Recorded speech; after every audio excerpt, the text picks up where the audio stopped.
Mic check 1, 2, 3. I do. Mic check. 1, 2, 1, 2. Mic check. 1, 2, 1, 2. Mic check. Sending it to a couple people.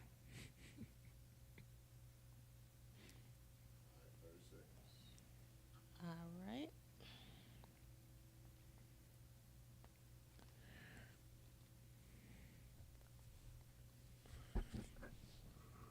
All right. Put the phone down. You casual, you do whatever. I like to be educated, but I'm so frustrated. Hello to my loneliness. Hey, y'all. It is your favorite sexologist, Dr. Stan, and you are here for another episode of Let's Learn Love Live. And we are here to talk about everything that has to do with relationship, dating, and intimacy. So stay tuned. We got a good show. But it's kind of about love, but it's not about love like you think about it. But you'll see in a second when we talk about. Tonight we have a wonderful guest. We got I'm about to say doctor. Yeah, you are a doctor of the ones and twos, but Okay. we have DJ Jaycee. Hey. I know him as just JC. We'll talk about a little bit of how we know each other and how far. Ooh, there's a minute now. 30 How far years. back? Yeah, 30 years plus that I know him. But we got to do some housekeeping, of course, before that. So one thing that I do want to do is give a shout out to my sponsors. I picked up one sponsor you already know, but I picked up another one, guys. So, thank you so much for you that support me and get my name out there and get me a sponsor. Short story. If you know anything about me, I love bourbon. I am a bourbon girl. So somebody put me on to some mixes that you can actually take with you as you travel. And as you know, I travel a lot, and we'll talk about some of that in a quick second too. But so I went on the internet, researched these guys. These guys are the truth. I love this brand. I actually tried one earlier, even though it's supposed to be for travel. But I say two for travel, y'all. But it's called Leisuremans. They're out of New Orleans. They're very portable. It comes in a packet. It looks like a Kool-Aid packet, y'all, but it's real easy instructions. It's your go-to cocktail mix. To make a drink, you take this packet, put in the amount of water that is listed on the back. There's different kinds, so you got to do that. It dissolves instantly. It's like no stirring, no nothing, guys. And then you put in the recommended amount of liquor. I added just a dash more. But, we ain't going to talk about that. Anyway, but put the amount of liquor in there, and you got an instant drink. So it's really cool, really fun. Go and catch them on their website. Again, it's Leisuremans. The kind that I have currently in my hand is old-fashioned kind and the bee's knees. Now, the bee's knees, they say gin on it, but try it with bourbon, guys. Just try it with bourbon, okay? And as you know, of course, I got Tribe Tokes. I told you about them a couple of shows ago. I told you about the gummies that I tried, so I finally tried the vape. Okay, first of all, y'all, this vape is like really, really cool. It is like a car key, it's really cool. You know what I'm saying? Tribe Tokes, this is their Saber line. It comes in different colors. This one just happens to be white and gold. It has a digital display on it, different levels. They have different products to go with it. The product that they actually sent me to try was the THCA and blueberry. Awesome. I give it a thumbs up. Of course, you're not going to use this if you're using heavy machinery. But if you are at home, you're trying to relax.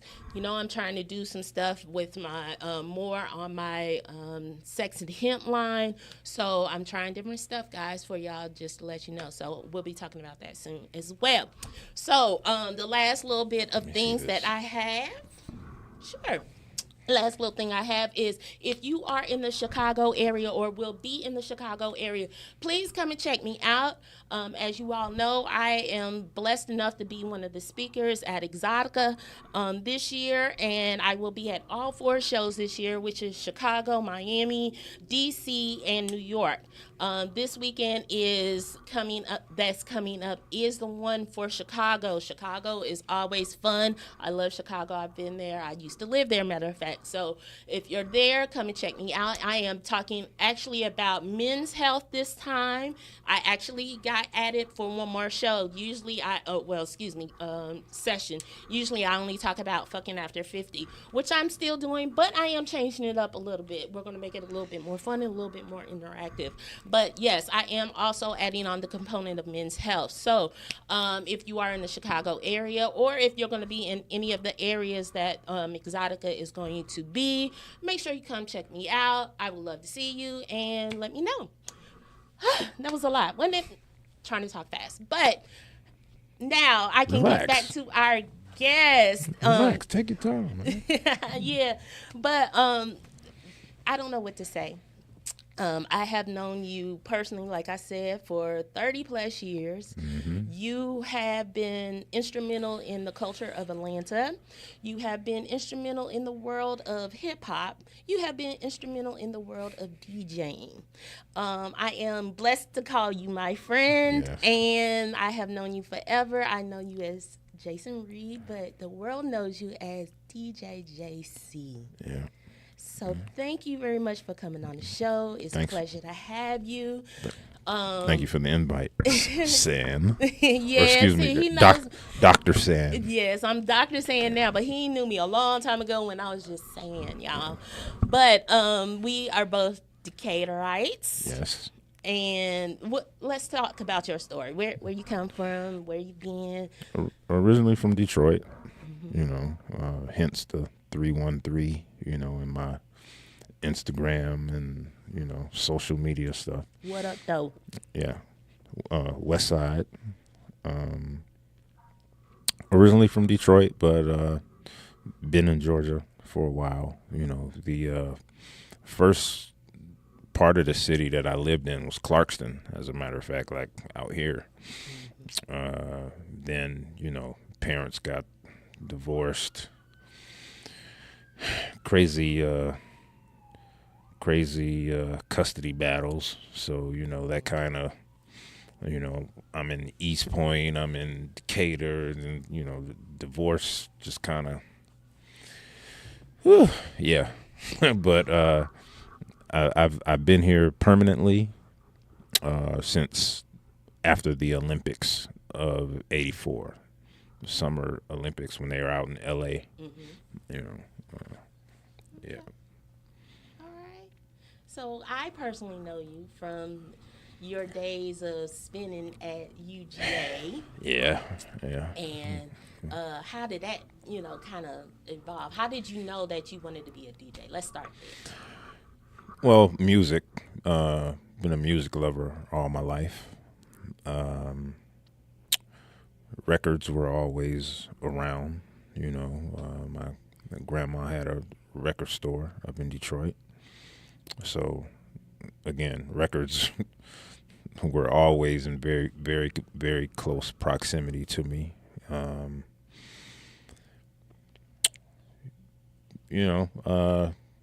Everybody in the family played music around the house, and I was always in tune to whatever they were playing, and I was really actively watching, like literally watching them play. I see them holding the record a certain way, putting the needle on a record. I intently watched all that, and I was just having a conversation with my mom the other day, and I specifically asked her, I said, when did you notice that I was just really, really into records? And she said that the record was just something I was instantly fascinated by, and again, just watching her, put records on. She said one day she was in the shower, and while she was in the shower, she heard music come on. So you just over there yeah, early. Yeah. Okay. So she said, the music bug bit you early. So. Okay. So now that you are, you have found your love of music, when did you actually, get your first turntable and was like, you know what, I'm finna do this. I'm finna do this. Well, I actually didn't get my first turntable until 88. So, I had plenty of friends in my immediate neighborhood that had turntable setups, so I could always go somewhere and practice. And I got my first true turntable setup in 88. And we've been rolling. But like when I first got my turntables, I wasn't thinking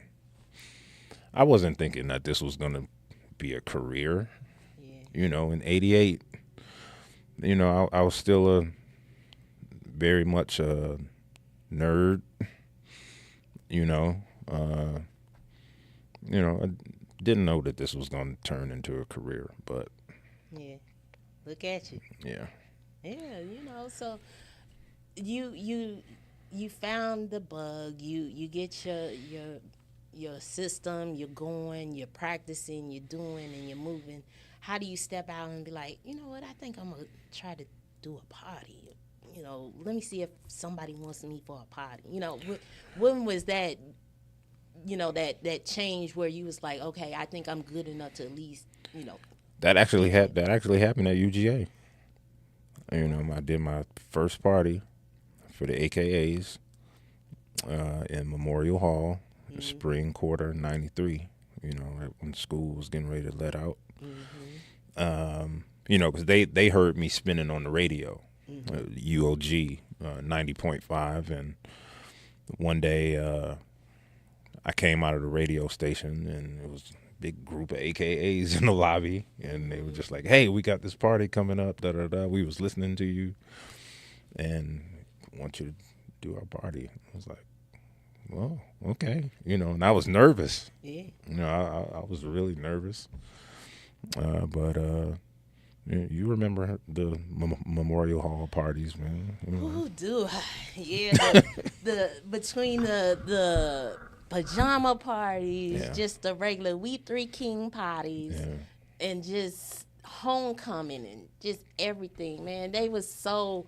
I tell people all the time that Georgia seemed like a HBCU until you went to class.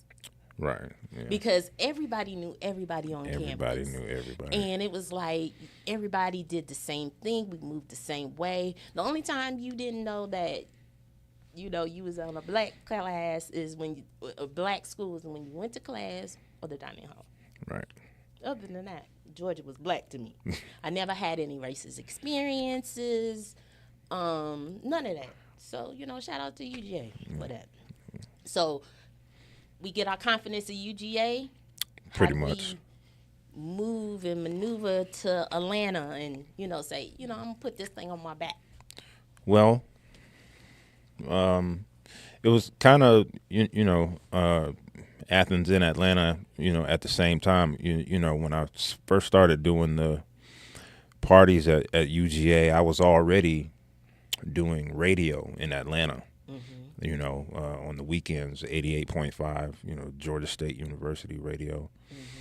So my name was starting to bubble, a little bit. People hearing me spin, on the weekends, and I played at, a few notable places in Atlanta, back at that time. To the warehouse. I was just getting ready to say the warehouse, like the warehouse is literally, where I cut my teeth, in this thing, with the Phoenix, prior. But when it became the warehouse, that's really where I, that's where Jaycee really. Up the steps. Yeah. Up the steps. Yeah. So.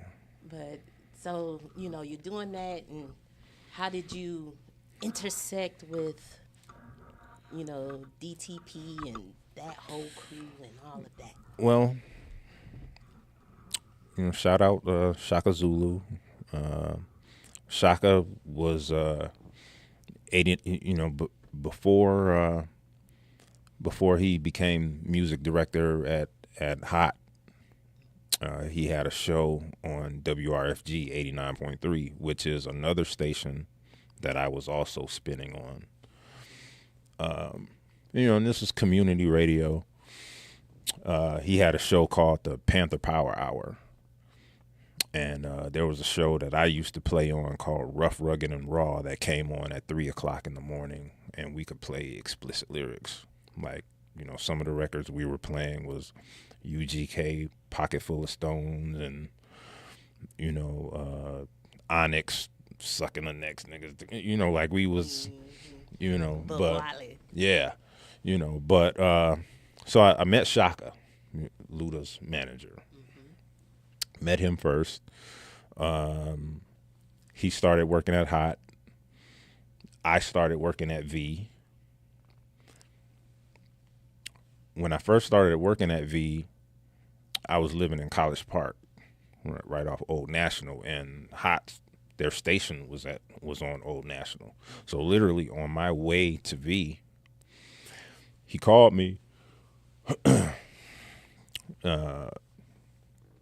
Said it was basically a whole bunch of extra copies of records, and that's where I met Chris at the first, Chris, because at that time Chris was his intern. This was before he was even known as Chris Lover Lover. Later, Ludacris. He's just a regular intern. He had just graduated from Georgia State, and so. Shaka makes the introduction, and by Chris being a student, having been a student at Georgia State, where 88.5 is, he said that he had heard me mix on the radio before, and he actually quoted like a specific mix I did, which let me know, okay, he really listened, So it started there, that's where we first made contact. But then sometime in late 99, this was like going into 2000, right when the Madden game came out that he did the intro for. He said that he has some shows coming up and wanted me to DJ for him. And, initially I didn't believe him, actually, because I had no idea he was going to turn into the star that he became, Right. So he put his record out, and sure enough, I did my very first show with him in September of 2000 in Cleveland. And for the next 11 years, yeah, and yeah. That's dope. So that's how. So, in a nutshell, that's how it happened. Yeah. Okay, all right. So, what was the moment where you was like, "Damn, I'm really doing this shit"? Well, okay, so that moment happened prior to Ludacris. Like once I got my foot in the door at V103,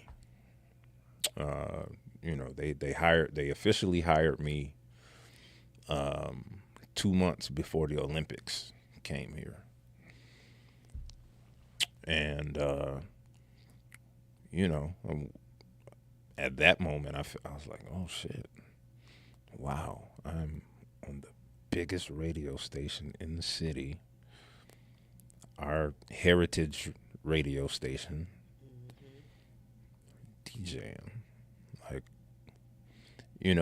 I think if someone had asked me 5 years prior to that. You know, hey, you know, what do you see where do you think you'll be? What do you think you'll be doing spring of 1996? If someone had asked me that question probably in 90 or 91, I don't know how I don't know how I would have been able to fully, you know, truthfully answer that question, because you know, so much was going on, you know, a lot of family turmoil. You know, I had come out of my stage of being rebellious. You know, as a teenager, I fractured the law a little bit. You know, didn't do nothing crazy. You know, tiptoed a little bit back and forth. You know, so yeah, 90, 91, I probably would have still had my foot, you know, one foot somewhere it shouldn't have been, you know, while trying to, you know,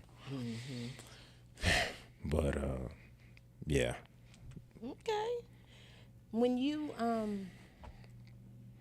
so you did the 11 years, how did you regroup? Where did you move into? Then you moved into what?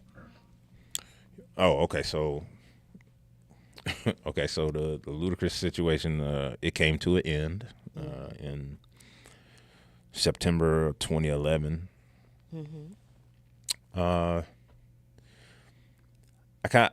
kind of figured that I needed to, you know, just kind of not necessarily reinvent myself, but reinvent myself. I started doing my own party at the sound table. You know, now also at this time I was on the radio still, you know, at V. So, you know,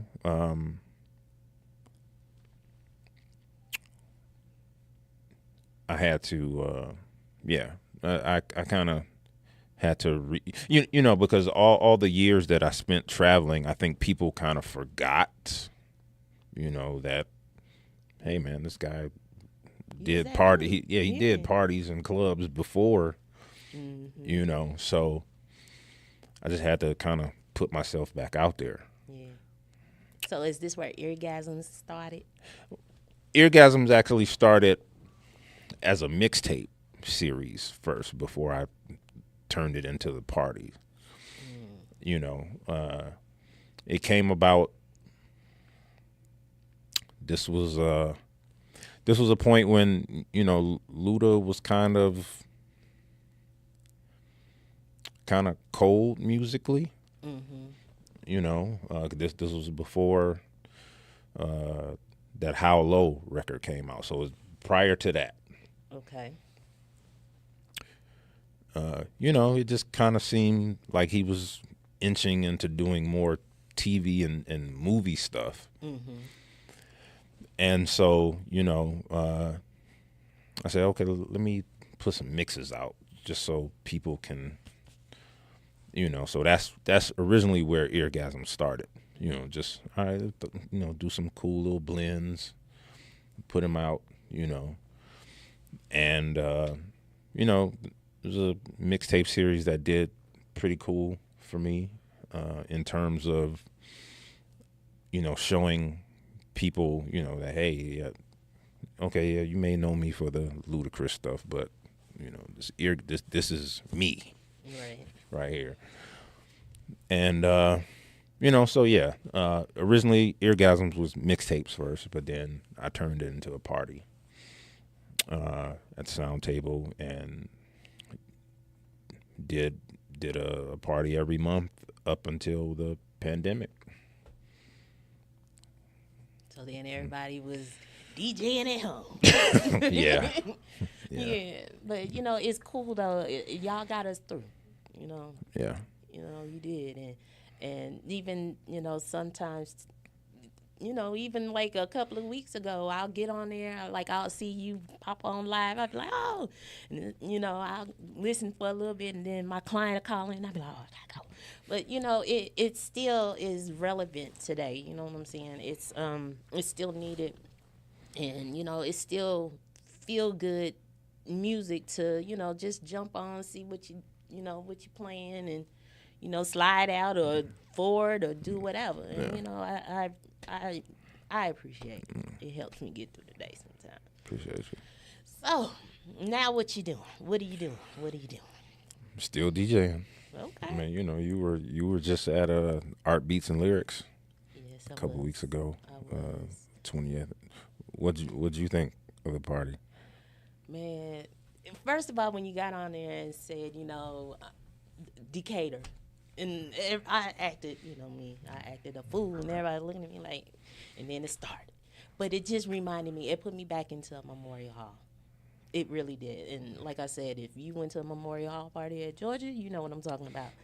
Just the DJ being elevated, being able to look down on them. Yeah, that shit was crazy. And then the standing room only, of course. And, it took me back to 93. But, I love the fact the art was fantastic. Yeah. They had some cool-ass pieces. Yeah. It didn't hurt that they did give you drinks. Even though I drunk them,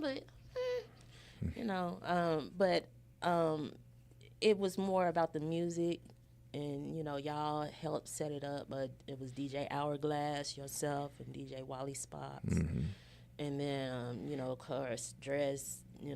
He always is the ultimate host. Yeah, shout out Dress. Oh, got to shout out a new DJ who was the actual opener. Wavy Lakai. Wavy. I'll just call him Wavy for short. I hope I don't fuck up the last part of his name.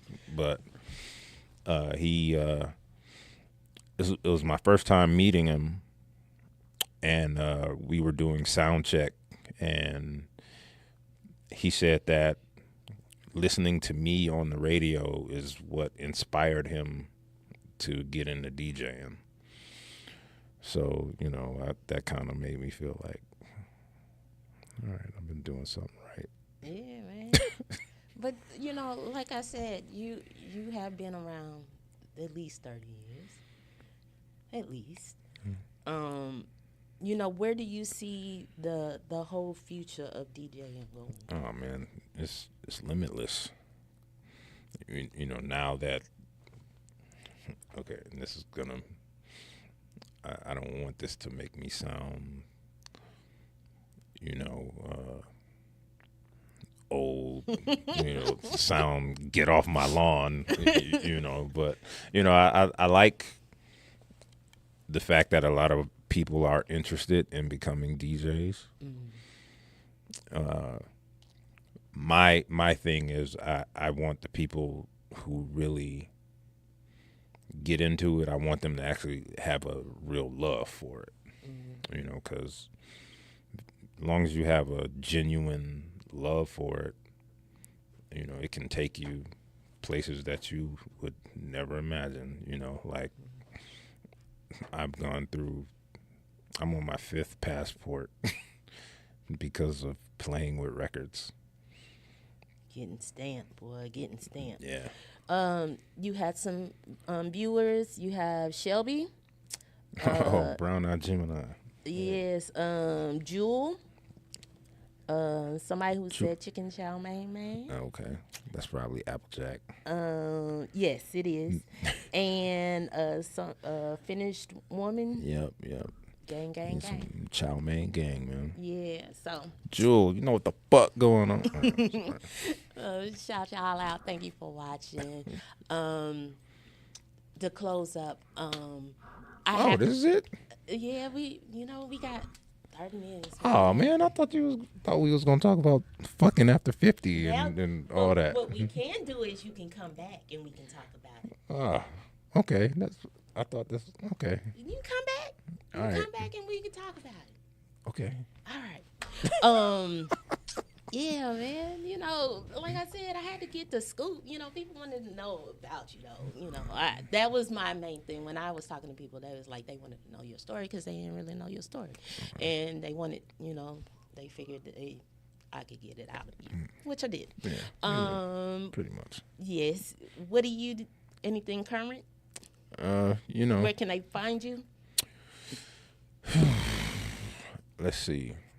You can find me on the radio. You know, back on the radio.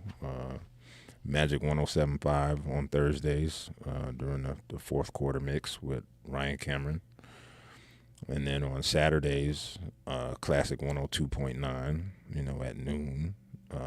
Saturday at noon, that is the tentative, you know, name of the set on Saturday. But yeah, that's where you can find me, you know, radio-wise. You can twitch.tv, DJ Jaycee ATL. You know, got some parties, you know, coming up. Matter of fact, this weekend I'm at the Wine Fest, and then Vinyl and Vibes inside of I Lounge in East Atlanta Village. It's all vinyl, you know, no computer, you know, like we really. Like you bring in crates? Yeah. Okay. Well, you know, just, you know, since I'm not the only DJ for this, you know, it's like 6 others. But, you know, I will have a small crate of something, you know, maybe 45s, you know, I don't know. But, yeah, we still fuck with the vinyl. Yeah, you got to. It's like, you know, for all the weed smokers out there, it's like you still have to crumble it with your fingers sometimes. Hey, I'm just saying. But thank you. It's been a pleasure. We will talk about that and other stuff.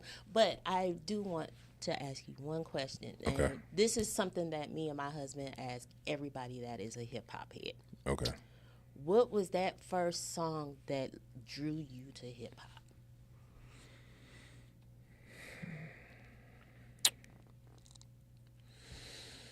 Ooh. I mean, you know, because I can say, you know, I remember when I heard Rapper's Delight, you know, back in '79, you know, but there's always that one song that kind of. Yeah, you know, so. And honestly, and this was before we were calling it hip hop too. So, you know, Planet Rock, possibly. I feel that.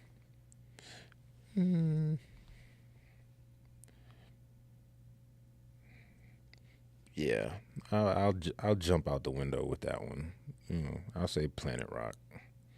You know, because summer of '82 when I got that 12-inch. Yeah. Okay. Well, y'all heard it. That was the song that hooked you. You heard how he got here, how he did it, and what he's doing, and how he's doing it. So, you know, I thank each and everybody for watching. Thank you for the comments. Thank you for just, you know, your time, you know, because time is precious, you know. Thank you for the invite. Yes. And, yeah, next time I'm talk about fucking after 50. Yes. I need to learn some things. Yes. Hey man, yes, we definitely will talk about that.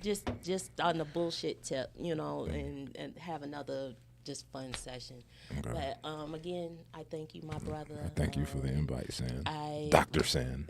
Boy, please. You know, we go back to, like I said, where we was at the warehouse up the steps, and I was sitting on the steps waiting for you to get finished so we could all go out and just bullshit at Waffle House or wherever we was going. Yeah, so, Waffle House, IHOP.